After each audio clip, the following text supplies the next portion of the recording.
This new Disney show called Girl Devil Dinosaur may save serialized animation on Disney Channel, as many people argue that with the Owl House, years of it will come to an end.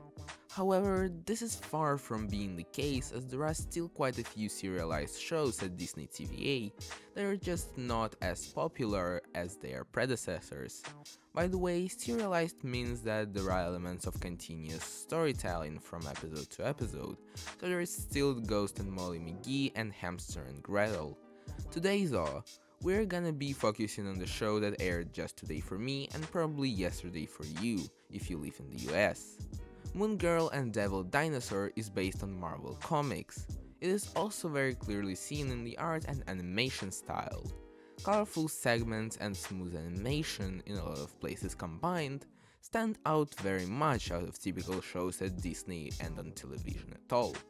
The executive producer for the series said on Twitter that it starts a little episodic and then gets serialized.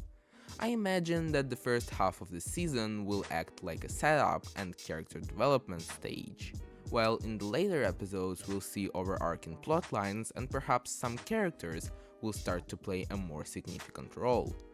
But let's forget our predictions for a second and jump into the reality to look at the first episode, which surprisingly lasts for over 40 minutes.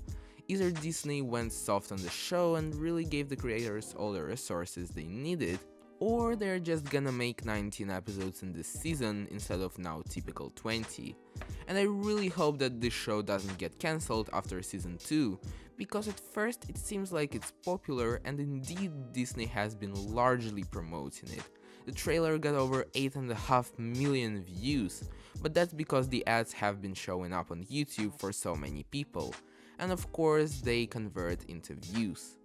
As of now, the official episode, which on the contrary should be more attractive than the trailer, didn't get even 20,000 views. And that's a really bad sign, so if you like this show, go watch and rewatch the episode, and if you have, well, let's talk a little about it and the plot. The idea itself is quite original, and even though I'm not really fond of superhero shows, this one has a different setup when Lunella, the main protagonist, doesn't have superpowers at all and is just a genius inventor.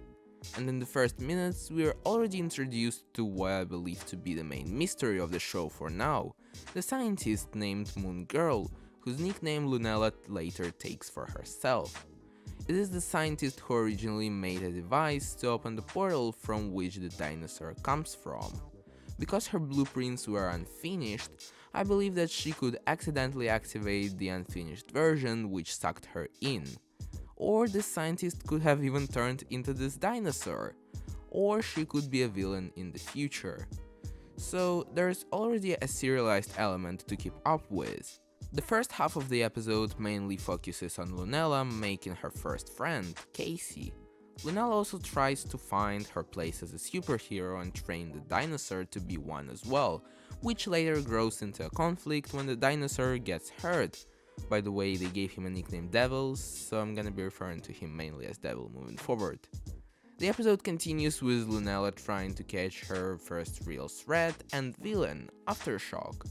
Not only is she a threat to Lunella, but to the entire left-east side of the city, the side where Lunella lives, as what Aftershock does is stealing electricity.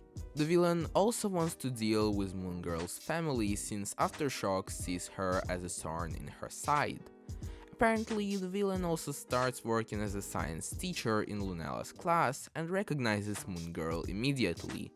The rest of the episode is pretty much them confronting each other and Lunella realizing how much she loves Devil and that Earth is his new home. One little detail which again could become serialized in the future and further developed is that from the looks of things, Moon Girl hides her identity, but during this moment while she was building a kind of device to neutralize Aftershock, Lunella's granny changes her expression from surprise to smile, which indicates the fact that she might have realized that Moon Girl is Lunella.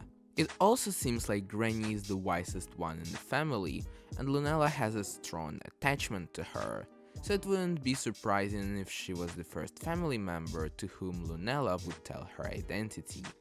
At the end of the day, Lunella and her dinosaur accept their current position as superheroes and enjoy their life as the episode concludes. For me, it almost felt like a movie, and I'm looking forward to seeing more, especially when it gets serialized and there will be much more cool action-filled fighting segments, with colorful designs and animation. Remember to support the show when it's airing, support this channel if you want more videos, and check out my previous one about new Owl House episode if you want to know more about the collector.